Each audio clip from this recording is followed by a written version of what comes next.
Hello, everyone. So this review is going to focus on the questions that are covered in the review, final exam review document that has been shared with every one of you. The first question is, what does aluminium 27 represent?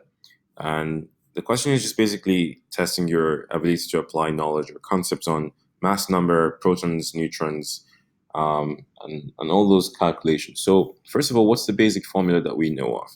We know that the mass number of a given atom or ion, we know that the mass number is equal to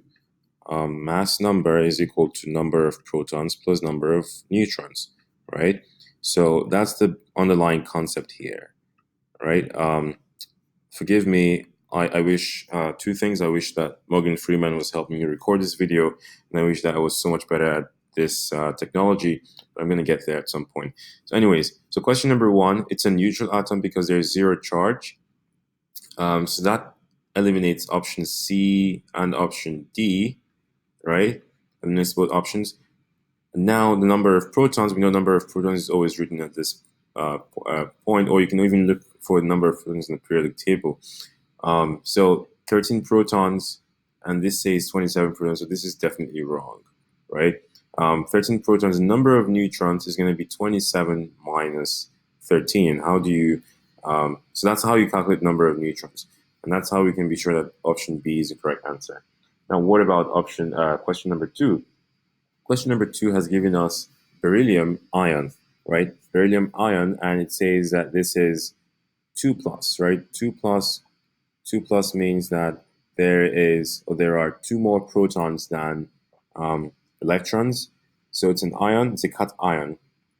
The mass number is given to us as 9, the number of protons is 4, and even if this number of protons is not given to you, you know where to find this in the periodic table, right?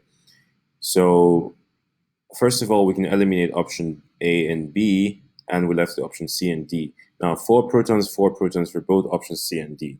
But it's very obvious that 9 here is the mass number and not the number of neutrons, so this is wrong.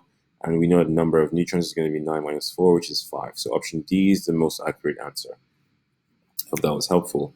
Now we move on to the next question number 3. Question number 3 is just basically applying the same concepts, the same underlying principles, but here's a trick that you need to be very aware of. If the number of neutrons is not given to you, you go as normal. You just look for the mass number on the periodic table or use the mass number that's given to you from the element. However, if the neutron is given to you, you do not want to go to the periodic table to try to find the mass number. All you have to do is determine the number of protons. So for example, in oxygen ion, the number of protons here is 8, and we know this because the number of protons for a given element would always stay the same, right? So the number of protons is 8, and the number of neutrons given to us is 8. So 8 plus 8, 16. Number of electrons, here's a trick one. We know that this is 2 minus. 2 minus means that there are 2 more electrons than its neutral form. So if oxygen, the neutral form of oxygen has 8 electrons,